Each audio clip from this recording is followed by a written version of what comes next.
views and opinions expressed in this program are those of the participants and do not necessarily reflect the views of BronxNet or the program underwriters.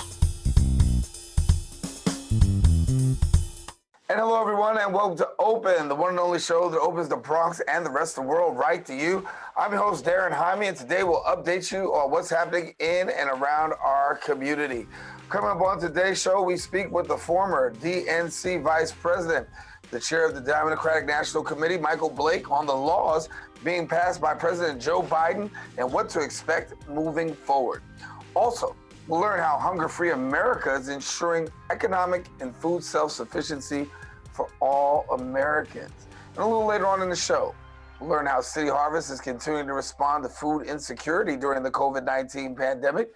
And then finally, we'll talk to a not-for-profit organization that's addressing the challenges of seniors during this time. So we encourage you to stay with us because guess what? Open starts right now.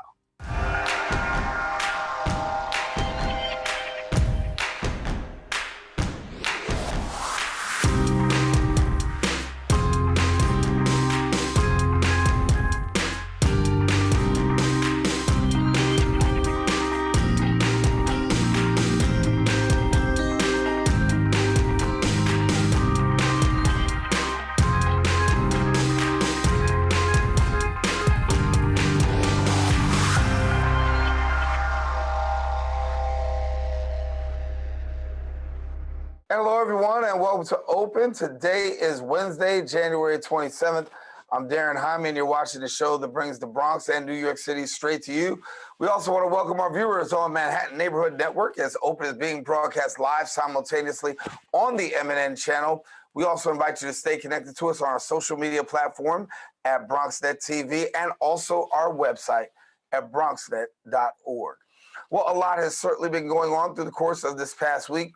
We can't take you through everything, but we can take you through a couple of things with our Bronx updates.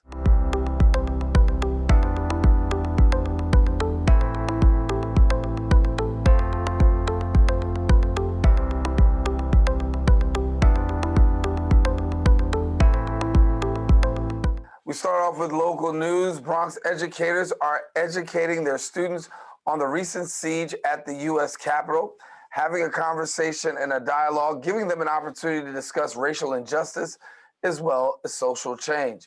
Our BronxNet reporter Cody on UK brings us the details on this particular story.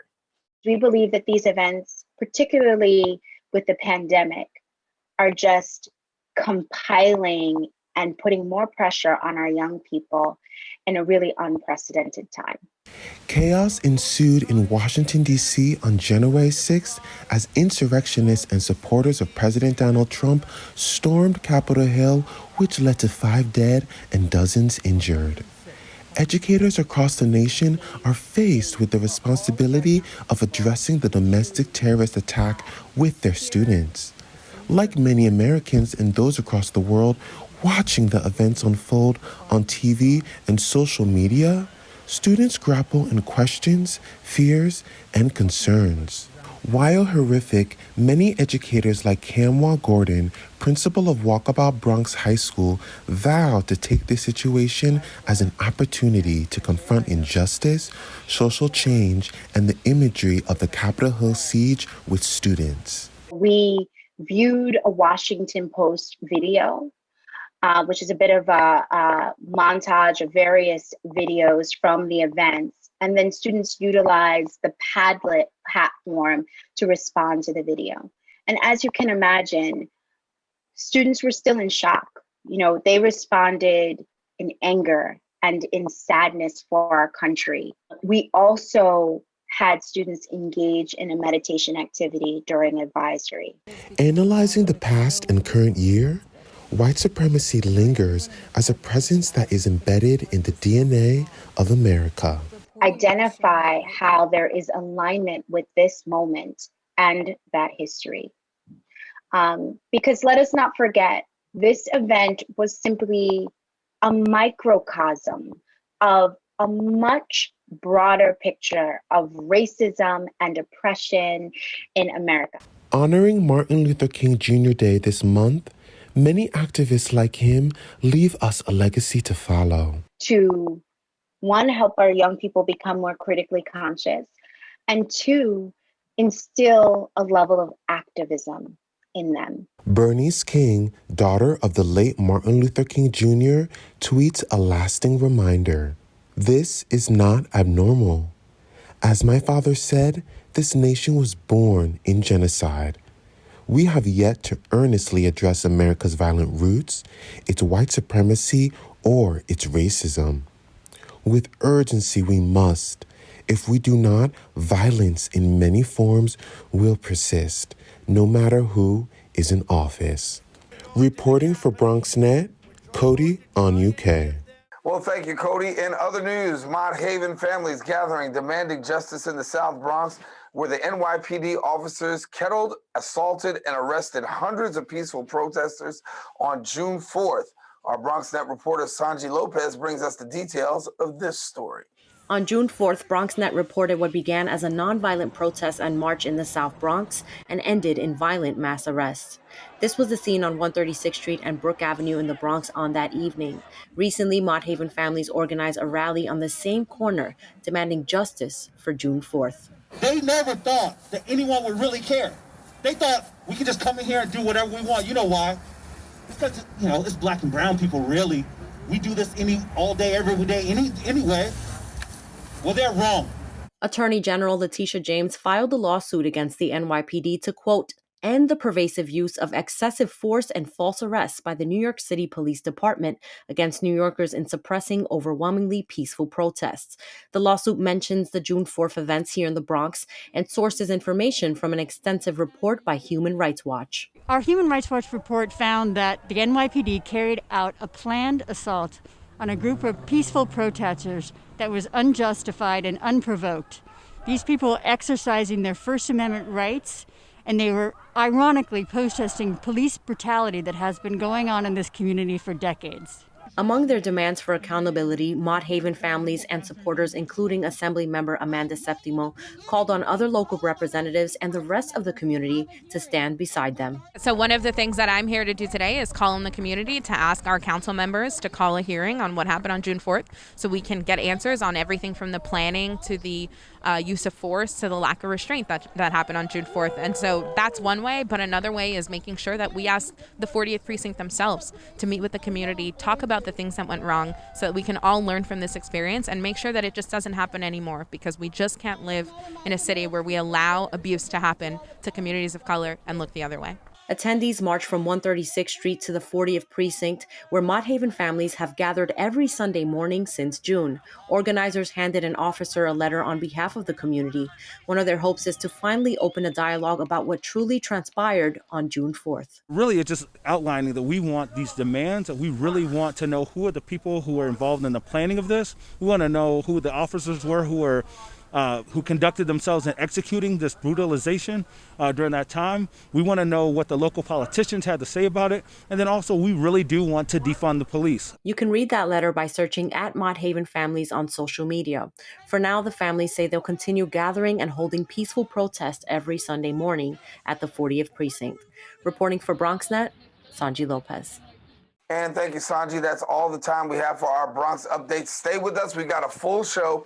Open continues right after this. There's a special election on Tuesday, March 23rd, and if you live in any of these neighborhoods, you'll want to pay attention. Your councilman, Andrew Cohen, is now a judge, and there are 5 candidates looking to replace him. Whoever wins on March 23rd will join New York City's primary lawmaking body, making decisions that affect you, your family, your home, and even your workplace. Starting in 2021, New York City will use ranked choice voting in primary and special elections for local offices. Ranked choice voting simply means that voters can rank up to 5 candidates in order of preference, instead of casting a vote for just one. You can still vote for just one candidate if you prefer. You can learn everything there is to know about the District 11 City Council race and the candidates by visiting ballotpedia.org and riverdalepress.com. Stay informed, and most importantly, make sure you mail your absentee ballot the day before Election Day on March 23rd, or safely head out to the polls to have your vote count and your voice heard. And welcome back. On January 20th, President Joe Biden was sworn in as the 46th president of the United States. Moving with urgency, President Biden signed several executive orders, actions, and memorandums aimed at rapidly addressing the coronavirus pandemic, dismantling many of President Trump's former policies, including halting funding for the construction of the border wall, reversing Trump's travel ban targeting largely Muslim countries, imposing a mask mandate on federal property, and ramping up vaccination supplies, as well as requiring international travelers to provide a proof of a negative COVID-19 test prior to traveling to the United States. A lot of policies enacted by the Biden administration. Joining us now to share more is the former vice chair of the Democratic National Committee, Michael Blake, and good to have you. Good to be with you, D. Always. How you doing today? I'm doing good, brother. I'm doing good. I put in there former vice chair of the Democratic National Committee. Your reign has come to an end. Talk to us first and foremost about that. I had the great honor of being a national vice chair and thinking about what we accomplished when we joined and were elected in 2017. Democrats did not have the House, did not have the U.S. Senate, did not have the White House. So we ended with the trifecta. So you got to end on top. And it was a 4-year term, more than 400 legislative flips from Republican to Democrat. We've seen a lot of great things happen. So it was an honor. It continues to be an honor. But now you just get ready for the next level of service. Right. So we talk about the Biden administration. That's the next level of service. We know that the president, as I said, the lead, gave out a lot of executive orders. What do you think we can expect for the Biden administration moving forward? A real president, right? Someone who's not going to lie, but actually lead. You know, you think about how immediately, executive orders, as you mentioned, everything from rejoining the Paris Accord, what are we doing around racial equity, making sure we amplify what happens around producing of vaccines. The effort that's been announced on Monday here as it relates to what's going on Buy America, so we can make sure we support that effort. Each of the days that are going to be coming up, there'll be more rolled out themes from executive orders. Having a press secretary in Jen Psaki, who is not lying when she's at the podium. That's what's supposed to be happening here. But let's also be clear. The magnitude of the moment is a multitude of crises I don't think any president has ever endured. When you think about FDR, when you think about Lincoln, yes, no question, those critical crises. But you're talking about an economic pandemic, a health pandemic, a racial pandemic, and climate change all at the same time. And I really believe Joe Biden is the most qualified person to ever be president when entering the presidency. He's ready for the moment. Kamala Harris as our vice president is a perfect 1-2 punch to have there. And when you think about what's going to be occurring from an impeachment trial to a pandemic to confirmations, this is why we have to move swiftly. And the executive actions and orders, Daren, when we think about why they're so critical, is because you can't wait.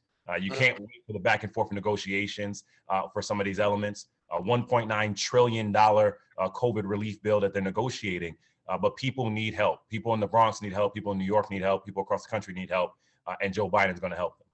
Yeah, a lot of what we're going to be talking about a little bit later on in the show is about food insecurity. I'll come back and talk to you about that. But I do want to ask this question. We have seen in President Biden's cabinet and his administration, probably one of the most diverse cabinet that we've seen ever, practically, that can be arguably said ever.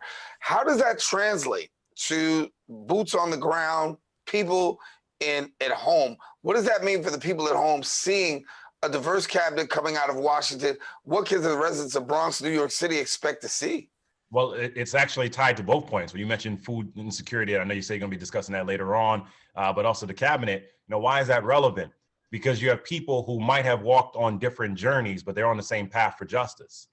So when you think about having someone like a Javier Becerra, a former member of Congress, Attorney General from California running HHS, transformational.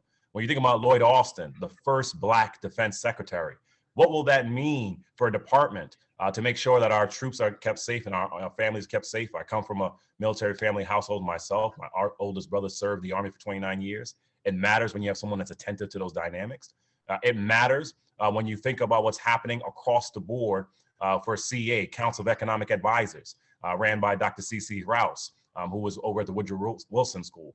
So when you have people that look like us, come from our background, come from our walk of life, it makes it much more fair and possible to realize those dreams. And Daren, I know you said you're going to talk about it later, but you think about for food and other elements like that, you need to have people who have empathy. We need the people who actually are coming to the table and recognizing, what we did here in the Bronx through the Bronx Community Relief Effort, and the Bronx Foundation, and World Central Kitchen, and Bistro, and all the other entities that came together. It's because you had people who had empathy. And so I think it's applicable to your question about the cabinet, because you have people that are coming to the table not trying to make money for themselves, not trying to duck responsibility, but because they actually want to help people. Yeah. Well, let me go right here then and talk a little bit about that. Talk about your district. Talk about what's going on in the borough of the Bronx. When it comes to the issue of food insecurity, we talked about all those great organizations that are taking part. Do we see a dent being made in food insecurity?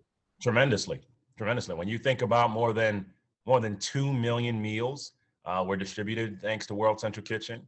And again, Bronx Community Relief Effort, Bronx Community Foundation. Go to thebronx.org so you can see what's happening there, so you can learn about the efforts there. You think about Mott Haven Bar and Grill, Bistro, all those different entities. Quite frankly, many Bronxites would not have a meal if it wasn't for that effort. And so a dent has been made. But we're also realizing is that we're going to be at this for a while. People have been wondering, well, Joe Biden and Kamala Harris become president and vice president. It's not a light switch. It's going to take time. It's going to take several months. Before we came on, Daren, I was having a conversation. We were talking about this off air and checking in on my mom and just making sure she's getting what she needs while she's in another state right now. And all of us are doing that. All of us thinking about that, whether it be vaccinations, whether it be food, whether it be housing. And so urgency of the moment has arrived here, where you're going to need federal action, i.e. the FEED Act, which is a bipartisan bill that Chef Jose Andres and Nate Mook and their team are leading, because we have to get more food onto the table and make sure we're making it more affordable so that people are not wondering about that. We have to make sure there's more eviction protection so that you're not being evicted and so you can actually stay in your homes. But we got to get people money in their pocket because the fundamental element here in the Bronx within our district, and shout out to Chantel Jackson, who's now succeeding me in the assembly, and that they're going to be thinking about. We have so many retail jobs here. We have so many people that are used to foot traffic. But when you don't have that happening, it leads to less revenue. We have so many restaurants here. When you have less foot traffic, it means to less revenue. And so all those dynamics lead to a scenario that if you can't pay your bills and you're hungry, hard things, difficult things, challenging things happen. And that's the urgency of what's happening here and why we need for Biden and Harris, for Majority Leader Schumer, for Speaker Pelosi, and everyone on down to be incredibly successful so that we can actually have what we need here in the community. Give me a little bit about what you see in the community with regards to these not just unemployment, but businesses. I've had conversations with business owners. I've had conversations with the Bronx Chamber of Commerce, BID. There is a lot of frustration that there could be a lack of local businesses in our area simply because they're not going to be able to rebound from COVID. What can be done, and what are you hearing? Well, shout out to Michael Brady, CEO of the Third Avenue Business Improvement District, because if it wasn't for Michael Brady, I don't think a lot of people would be able to make it right now. And what do I mean by that? Because they've been able to partner up with the Bronx Community Foundation and others, to Judy Diamond, here, so many of the great allies, to help provide support for people who didn't have it. And what does that practically mean? That meant grants out to small businesses who didn't have revenue coming in, to partner up with the leadership of Jill Johnson and others at Institute for Entrepreneurial Leadership, for example, so that we can talk to you about what changes you need to make to be able to survive in this environment. But we're going to have to reimagine the economy and reimagine business. For example, how many entities did not have access to what's going on in financial technology? So when Spring Bank and Ponce and others came together and said, let's partner up, and this is an op-ed I wrote with Natalie Molina-Nino specifically about this, there wasn't enough support for our community development financial institutions to get access to capital and get those loans out and get any kind of capital out because of financial technology limitations. And so why is that relevant to your question? If they don't have capital to help the business and the business is not getting revenue, then businesses are shutting down. And so it's that kind of approach that has been happening, that has to continue to happen. But we do have to think about this differently. How do we make sure that you're utilizing technology so that people can be able to order their food and their products? So it's not just based upon foot traffic, but it can be based upon online traffic. And so those are the creative elements there. Over my shoulder, Daren, I'm seeing it in my back shot, is a pillow I have from a hip hop museum in Paris that I visited to witness what they were doing there. Why is that relevant to this question? Because many of us are focusing on the elements of music and the elements of hip hop to build a hip hop museum here in the Bronx, have that open by 2023, the 50th anniversary of hip hop. Shout out to Rocky Bucano and that entire team. Why is that relevant? Because it will create job opportunities. It will create entrepreneurial opportunities. And that's going to be in the Bronx, in the Mott Haven section of the Bronx. So all that to say, we have to get creative in how we reimagine our communities in this environment. None of us wanted a pandemic, but the pandemic's going to create opportunity. Yeah, and we know that rebounding from this pandemic is going to take some time, and getting through this is going to be a huge lift for a lot of people. Talk to us about what we can expect to see coming out of government in the next little while. So much. And you getting the full experience right now. Yes, you are hearing my door buzzing right there. What can we expect out of government? What we have to expect out of government is, again, first, empathy. We're talking about more than 400,000 people whose lives were taken, which we shouldn't have had because of a colossal failure of a corrupt presidency in Trump and Pence. But now we have to move with speed, with executive orders, executive actions, with funding, with an effort that's happening on the state level through the state legislature and their budget process now beginning, and to Speaker Hasty and his leadership, to efforts that are happening as well as it relates to what's going on in quarterly with the city council leadership of Speaker Corey Johnson as well. All of these elements are a part of this process. We're gonna have a federal government that's gonna make sure as well that when our door rings in the middle of a TV interview, you can do that all at the same time, right? So, in that vein, it's that approach that we have to think about the intersectionality of it all. Infrastructure is gonna be paramount when we think about what's going on with the MTA and our roads and bridges and our transit systems. What's going on as it relates to food, again, coming from the federal government with the FEED Act. What has to happen around business, minority, women, small business, tribal nations as well. All a part of the dynamic of changing the game for us to all have fairness across the board. So what we're doing in this moment is realizing very quickly, very succinctly, very clearly, that we have to have a strategy, city, state, federal, that provides resources on the ground in targeted and clear ways. When we were talking about state and local government funding, why is that the case? Why is that so necessary?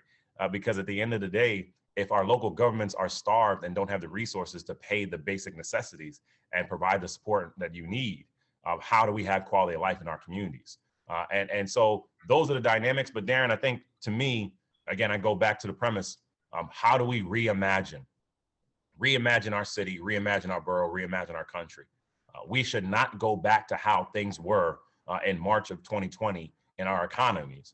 We have to make sure we're focusing on equity and training and developing the next generation and providing funding towards that.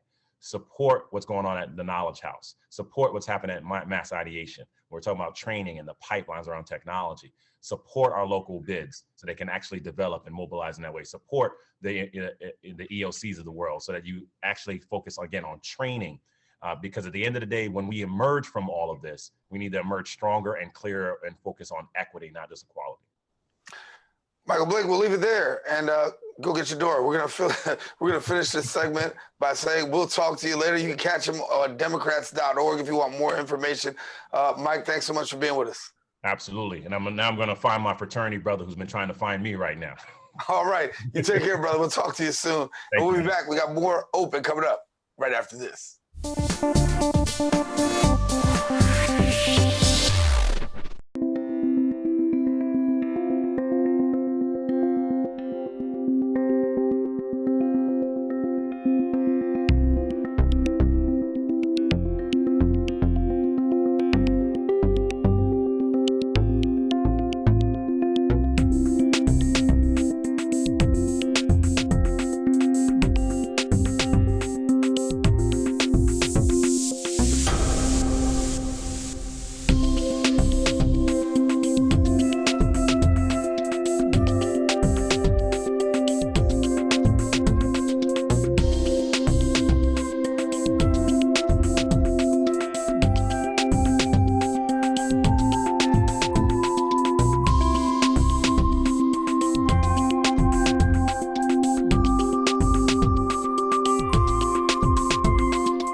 welcome back to the show. Hunger Free America is a nonpartisan, not-for-profit organization building the movement to enact the policies and programs needed to end domestic hunger and ensuring that all Americans have sufficient access to nutritious food. As a leading research and advocacy organization, they work to implement innovative yet practical solutions to hunger. They work to address the root causes of hunger and engage Americans of all backgrounds in the fight to ensure our society provides living wage jobs and adequate government nutrition safety net. Joining us now to share a little bit more is the CEO of Hunger Free America. We're pleased to be joined by Joel Berg. And Joel, good to have you.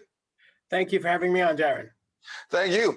And thanks for the work that you're doing. When we talk about a Hunger Free America, obviously, particularly in New York City and across the state, food insecurity is that big issue. Talk to us about some of the work that you're doing right now with boots on the ground, trying to address the issue of food insecurity.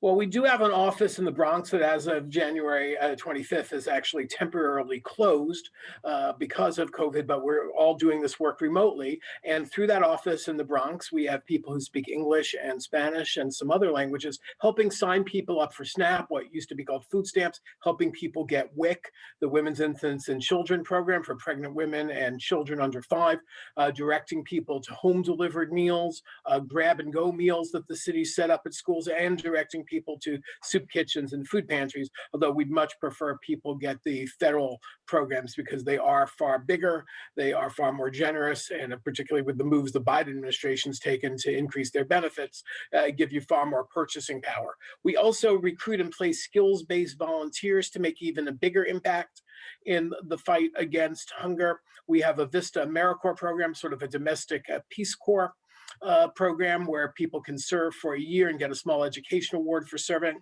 We also run the National Hunger Hotline, which anyone can call at 1-866-3-HUNGRY, 1-866-3-HUNGRY. And if you're in the Bronx, that will actually connect you with our staff who are based in the Bronx to be able to help you. And then on the advocacy side, we're pushing, as you said, for more jobs, higher wages, and a more adequate safety net. So we actually proposed to the Biden transition team a number of the steps they've actually already taken to increase SNAP, what used to be called food stamps, to call for a $15 minimum wage nationwide, a little less of an issue in New York since our minimum wage is higher. And in New York City, we continue to push to have universal school breakfast when schools are back, since half the kids who get school lunch don't get school breakfast.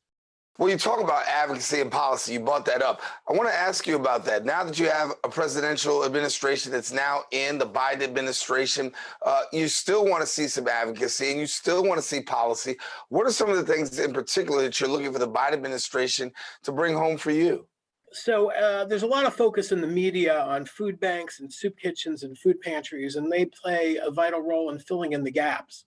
But the federal programs are actually 14 to 15 times the dollar amount of food distributed by every charity in New York and America. Let me repeat that. The safety net programs are 14 to 15 times the dollar amount of food distributed by every food charity in America. So our top priority is increasing the availability of SNAP, what used to be called food stamps, increasing its benefit amount, making sure that it can actually pay for a full supply of healthier food, making it easier for people to get. So we're pushing to make it easier to have online applications where you can also submit your documents online and perhaps apply jointly for SNAP with other programs like WIC, like Section 8, like Pell Grants, like your earned income tax credit refunds. We're also pushing, trying to push to make it easier to use SNAP to buy produce online and have it delivered to your home. Right now, only a few big food chains deliver from SNAP benefits. Most of them are only getting small amounts of business from New York City and only delivering a little to New York City. They're more prevalent to other parts of the country. As we know, Bronx has significant, I know some people don't like the term food deserts, but places in the borough that are harder to get healthier food, and healthier food's more expensive. So those are all things we've been pushing. And very encouragingly, in just the first few days after taking office, the Biden administration has announced both legislative steps that would take Congress, but also administrative steps they're taking on their own. And so we talk about the administrative steps that they're taking. Obviously, I guess you're pretty much satisfied with what you're seeing so far. Well, my job as an advocate is to push and push and push and to get government to do more and better, but also when people to do the right thing, to have their back. Uh, they're basically doing things we and low-income people have asked for a very long time. They're the most comprehensive, they're the boldest steps on hunger taken by the executive branch in decades. So I must say we have to have their back. In the months ahead, I'm sure we'll push them to do more and bigger. But right now, our biggest challenge is to get Congress to adopt the proposals that the administration has made. So how do Bronxites the ones who are in the Bronx and of course New York City, how are they able to access some of the resources that you have available to them? Again, you can call 1-866-3-HUNGRY, 1-866-3-HUNGRY, or in Spanish, although if you're listening to this in English, maybe you do speak English, but if you want to call in Spanish, 1-877-3-HAMBRE, HAMBRE, and you can call anytime from 8 a.m. to 10 p.m. Eastern Time and get help. Or if you prefer going electronically, you can go to our website at www.hungerfreeamerica.org, or on that hungerfreenewyorkcity.org, which talks a little bit about our New York City programs, including one really great program we have in the Bronx called the Food Action Board, where we recruit people who go to food pantries and soup kitchens, who receive SNAP, to be on the front lines of the hunger movement as leaders. I believe no social movement in history has been won by one people on behalf of another. I have nothing against upper middle class white people being one, but the idea that hunger movement can be just upper middle class white people sort of guilting other upper middle class white people to feel guilty about this, and then magically they're all going to raise the wages of their workers and call for Congress to raise their taxes to pay for a more robust safety net is preposterous. So we need a diverse coalition around the country of the people most affected by this issue to speak out, to lobby on their own behalf, to speak to the media, to testify on their own behalf. And that's what we do through our Food Action Board program, which has been extraordinarily successful in the Bronx.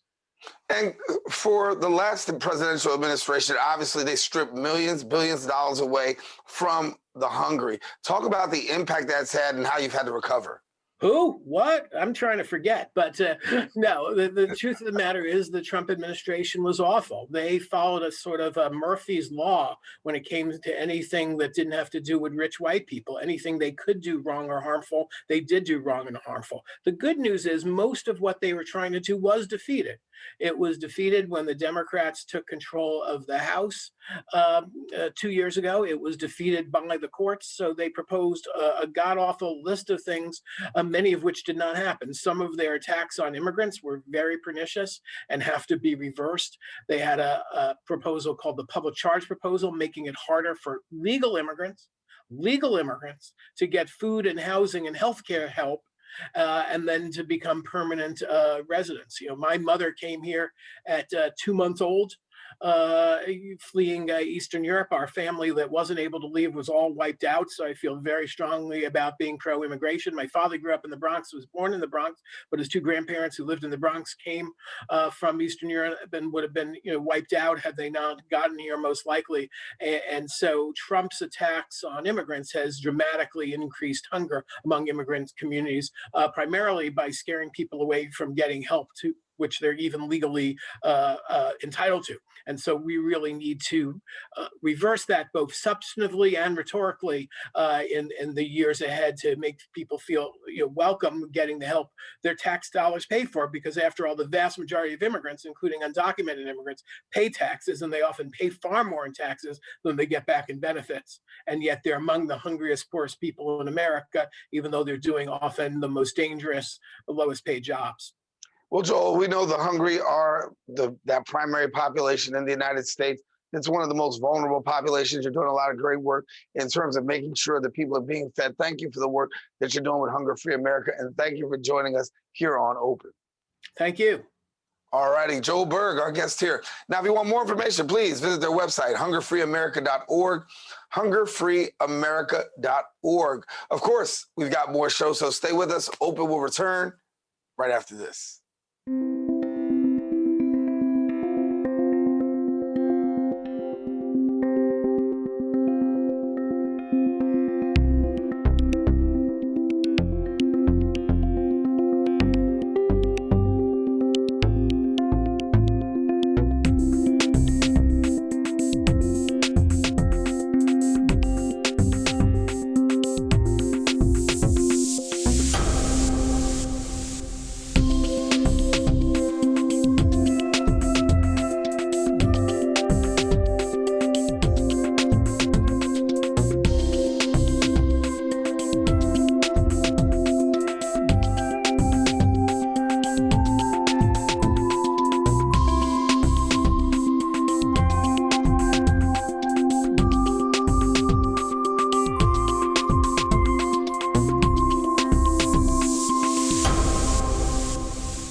Throughout the pandemic, City Harvest continues to see unprecedented demand for food service in our 5 boroughs.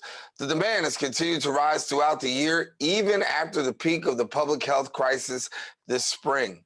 Well, since July 1st, City Harvest has rescued and delivered 64 million pounds of food and 125% over the same period last year. I guess the question remains, what challenges and obstacles the City Harvest face now responding to insecurity, given that we're now in the first quarter of 2021. Here now to share more is City Harvest's Director of Policy and Government Relations, Jerome Nathaniel. And Jerome, good to have you back here, I should say, on Open. Thanks for having us here. Hey, good to have you back. And certainly when we talk about food insecurity, it's a topic that we're covering pretty heavy on today's show. And now that we're in the new year, talk to us about what you're seeing and what you're hoping. Yeah, sure. So we were last here right before our holiday distribution, where we were getting ready to distribute 14,000 pounds of turkey during our harvest season. And I'm going to echo some of the things that we said then. And that's that hunger knows no season. It isn't something that just happens during the holidays. It happens in January. It happened in times of economic prosperity right before this pandemic. So we know that before this current public health crisis, as we are recognizing it as, there was a chronic public health crisis, food insecurity, that existed before COVID-19. We were distributing or expecting to distribute about 64 million pounds of food that fiscal year, meaning July through June 2019 through 2020. Well, this year we're expecting to do over 140 million pounds between this past July and this upcoming June. So we have seen the need skyrocket as a direct result of the economic fallout of COVID-19 and exacerbated for those families that were facing food insecurity before the COVID-19 pandemic had even begun. Yeah. And when we look at these numbers, I mean, they're astounding to see the amount of increase. How have you been able to deal with the amount of increase as an organization? I mean, some have to say you're overwhelmed. Yeah, so we're actually New York's longest and largest operating food rescue organization. We have been doing it since 1982. We responded to crises like Sandy, and we were doing this work during, I guess, as we say, the best of time when still 2.5 million New Yorkers didn't have enough money to afford groceries with other basic expenses like housing and transportation.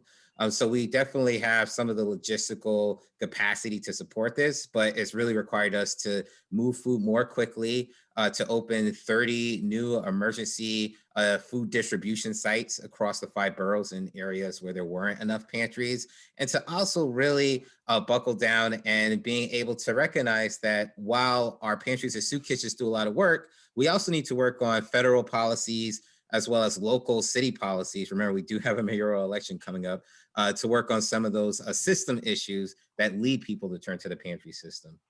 And when we talk about those federal policies, obviously a new presidential administration, are you hopeful, and have you heard anything about how food insecurity is going to be handled through the Biden administration? Yeah, so we can even turn to a few things that have even come up just this past week. You may have saw that there was an executive order that the current administration had signed, that the Biden administration signed, that would essentially look into increasing SNAP benefits, formerly known as food stamps, by 15% for all people that are in the program. And also, which I think is overlooked, it would increase what they call pandemic EBT, which goes a long way for equity because it makes sure that all children in a public school or a school that gets free or reduced meals can access about $120 to $125 a month to pay for groceries. So this includes families that may have mixed immigration statuses, families that are just above that very low income threshold for SNAP, and other families as well. So that executive order was issued on Friday. So that was very promising. And we're also making sure that we're thinking about what was missing in the executive order, because that's what advocates do. We make sure the news gets out about what was in it, but also what was not in it. So we're also talking about the public charge rule, which we spoke about on this show about 2 years ago, was left out. That unfortunately has led to hundreds of thousands of immigrant New Yorkers disenrolling from the SNAP program because it could impact their pathway to citizenship. So we're also advocating to make sure that that rule is taken care of so that immigrant families can safely access the SNAP program. Walk me through a little bit of the first quarter for you. How's it going, and what do you see happening coming up in the near future? So what we're still very much in the middle of this crisis that's intersecting like I said, this chronic public health crisis of food insecurity that existed before COVID-19. We're seeing 44% increases in food insecurity across the 5 boroughs. Unfortunately, 64% for children, and by no surprise, disproportionately impacting Black, Latinx, and Asian communities that were facing hunger at higher rates before COVID-19. So what we're doing, at least on the emergency food side, is really looking at how we can make sure we're moving more fresh food to communities in need, communities that have been especially hit on the federal level, so that we can take what we learned from COVID-19, things like pandemic EBT, and make sure that it lasts well beyond this, so that people can recover, and that we're not letting go of all these promising policies when June comes around or September comes around, because the recovery is going to take some time. And the same goes for the local level. We're making sure that people are paying attention to this next mayoral election, which is why we have a food forum actually coming up February 9th. If you go to our website, you can learn more, to make sure people can ask and learn about the future of New York City and our food system. So walk us through how you're able to actually get food out to people. What's the process? How does that go? How does that come about? Yeah, sure. So the nuts and bolts of City Harvest is that we rescue food, or we pick up perfectly edible or surplus food from a network of over 2,500 different food donors. That includes farms, farmers markets, online food retailers, restaurants. And then we pick up that food and deliver it free of charge to a network of over 400 different pantries, soup kitchens, and shelters across the 5 boroughs, as well as a handful of NYCHA facilities as well. And at those programs, our community leaders that lead these pantries and soup kitchens are the ones who are directly working with the community, directly making sure that New Yorkers facing food insecurity have food on the plate, so that they're able to eat tonight. And so for people who want to get connected, what do they do if they want to find out more information and get connected to you? I always invite people to visit our website. We have a number of ways that you can get involved. If you visit our website, there's information on how to donate. A donation goes significantly further away than, let's say, like a canned donation. If you donate money, because of our purchasing power and our network, we're able to make sure that we're accessing, the proteins or whichever foods that we need to get to the pantry system. And there's also opportunities to advocate through our website for things like the public charge. Like I said, if you click on the Take Action Advocate page, and ways to also put together your own virtual can drive or food drive as well. Mm-hmm. And you guys have a mobile market, right? And you do these mobile markets. So let somebody know how the mobile market actually works. Mm-hmm. Yeah. So as I said, we're also in NYCHA programs as well. We're in South St. Mary's, Mariners Harbor, a handful of locations across the 5 boroughs. And the way this works is that we have a tractor trailer. So that's over 20,000 pounds of fresh produce that we distribute at over 8 different mobile markets across the 5 boroughs. And we've always had volunteers help distribute that produce. A lot of those volunteers are also tenants of those particular NYCHA programs. So it's the community helping the community. And if you visit our website, you can figure out where the hours of the mobile market should you need to participate. And you can also look for opportunities to volunteer at a mobile market as well. So we want people to know that City Harvest is doing some great work in and around our city. Obviously inundated since the COVID-19 pandemic has really affected a lot of people. And when we say a lot, we're talking about millions of people have been affected right here in New York through COVID, but yet still City Harvest able to rise up. You got some upcoming events. So before we go one more time to be able to share with our public, what are some of the upcoming events you got?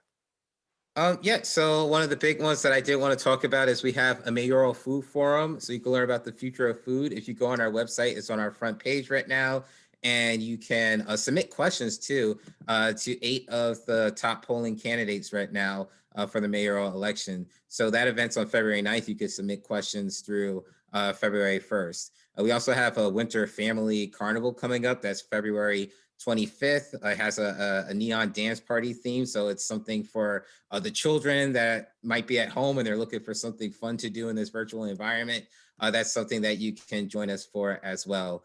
And a full list of all the things that we have coming up is on our website. If you go to Take Action and you click on events, I'm sure you could find something that's for everyone in the family. We want to make sure everybody in the family has an opportunity to take part in that. Thank you so much for sharing with us the work that's going on with City Harvest, Jerome. And listen, if there's anything that we can do to help to spread the word, let us know, because food insecurity is big, but we are glad that we can be able to help to bridge the gap. Thanks much. Yeah, thanks so much for having us here again.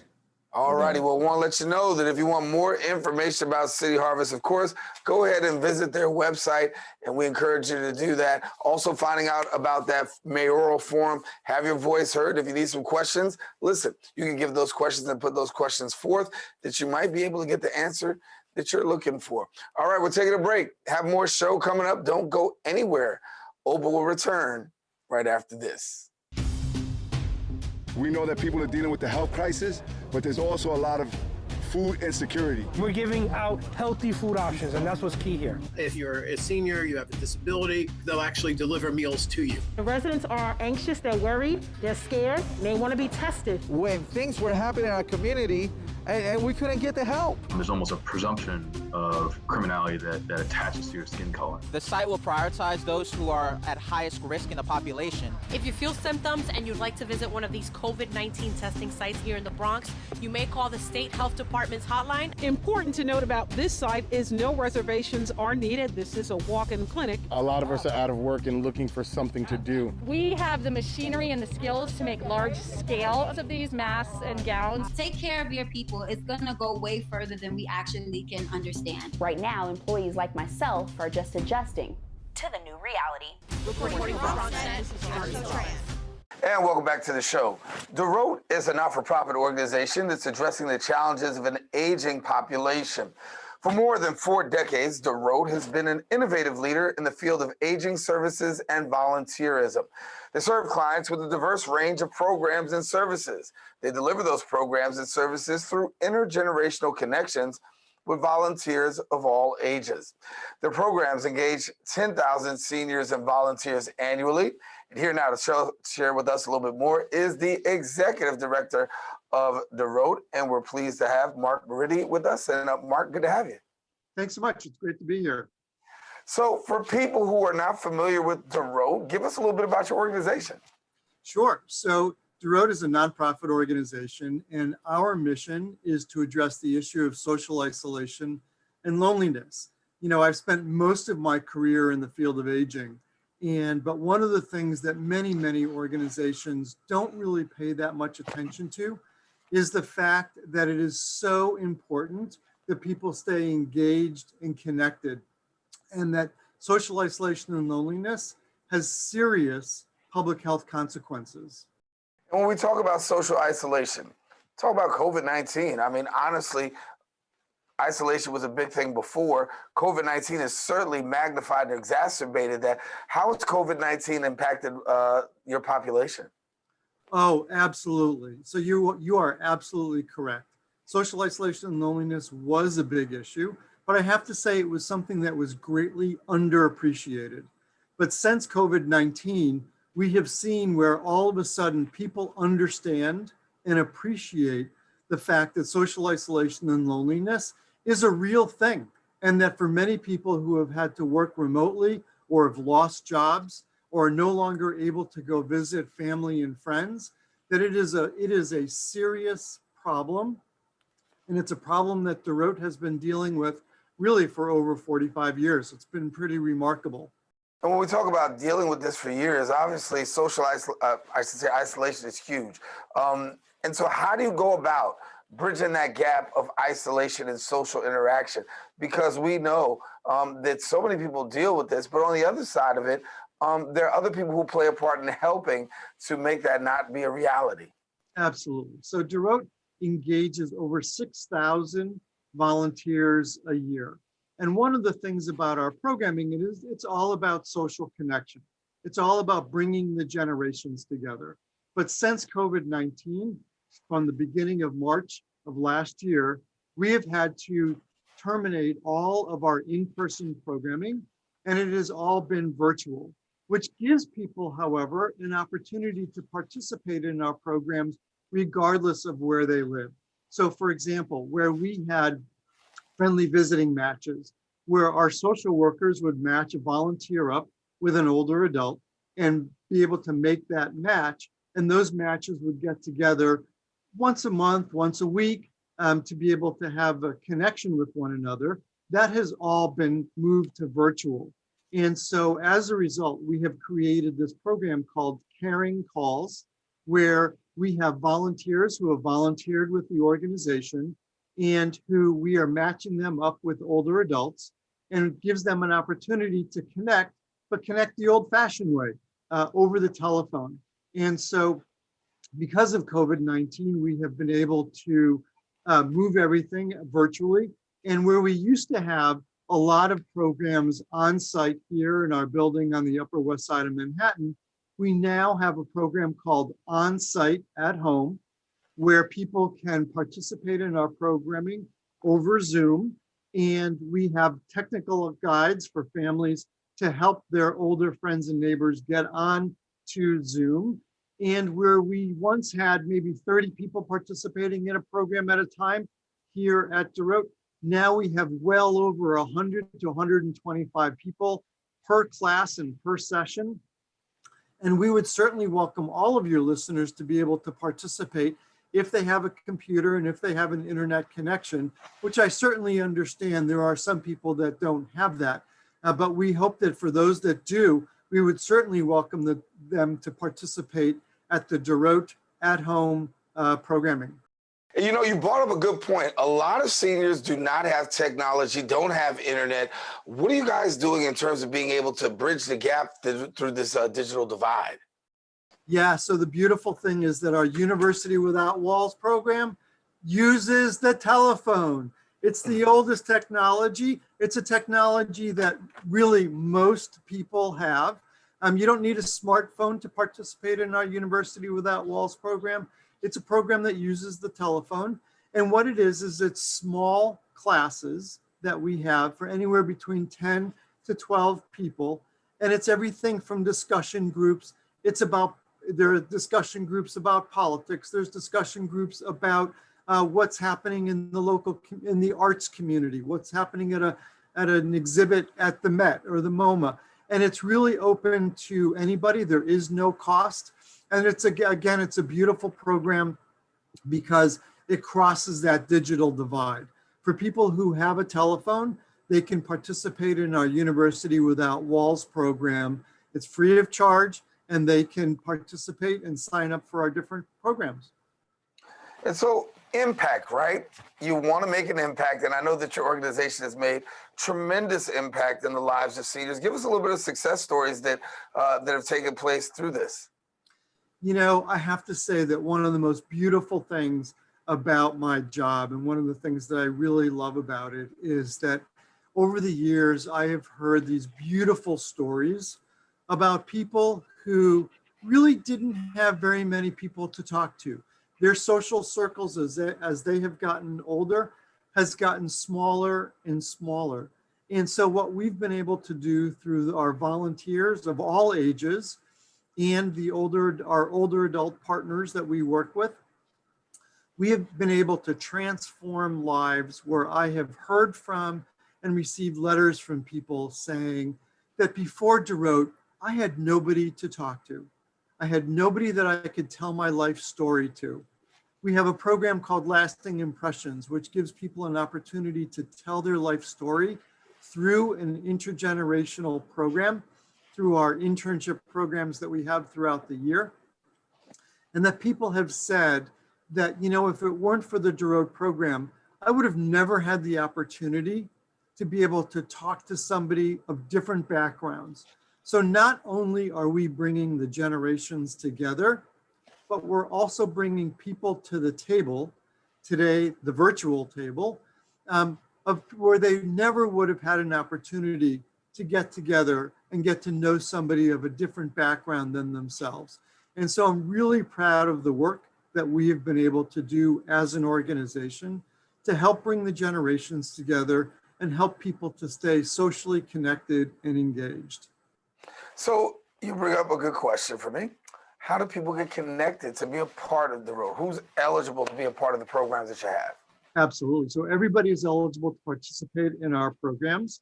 And there's two ways to learn more. One is our website, which is www.dorot, D-O-R-O-T, USA.org. Or people can just call our main telephone number, which is 212-769-2850. And they can leave a message because obviously most of the staff are working remotely. And one of the DOROT staff members would be delighted to follow up with your listeners and give them an opportunity to how they can engage in our programs. Excellent, excellent. Talk to us about, before we go, some things that you have coming in the near future. So coming up in the near future, we have our on-site at home programs where we have a calendar of events that's happening every single week. We send out a new calendar of different types of programs. We have concerts that we sponsor. We have workshops that we sponsor. And then we also have an opportunity for both volunteers to call and say that they would like to volunteer with us and be able to make phone calls to older adults. And again, our volunteers are of all ages. We have people who are high school students. We have people who are college students. We have volunteers in their 60s, 70s, 80s, and 90s who are calling and working with other older adults in the community who are looking to stay engaged and connected. You know, there's nothing worse than sitting in your apartment day in and day out with nobody to talk to. For me, that is absolutely heartbreaking. And I'm really proud of the fact that we are able to bring people together and help them to stay engaged and connected, particularly during this most difficult time. Well, Mark, I want to thank you for being with us. And certainly, when we think about what's going on with this pandemic, a lot of people are dealing with a lot of things. But when you talk about that social isolation, you've got to really have your heart go out, because I know people who on an everyday basis just have this trouble about being, socially distant. But to be in isolation, to have somebody that's bridging the gap, thanks a lot for the work that DOROT is doing in doing that. Thanks much. Well, thank you so much for the opportunity to join you today. Yes. Well, we want to let people know that for more information, you can visit their website at DOROTUSA.org. And you can also visit them on their social media platforms at DOROTUSA. Now, we come to the end of our show today. Want to thank all of our guests for joining us, and also you, the viewer, for tuning in. If you missed any part of today's show, don't forget, catch the recablecast on Optimum's Channel 67. If you have Verizon Files, Channel 2133, or anytime on the web at bronxnet.org. If you desire a brand new episode, my girl Rena Valentine will be back on Friday with a brand new episode of Open. So until then, take care, God bless, and most of all, Daren and Jaime saying stay safe. Keep this channel wide open.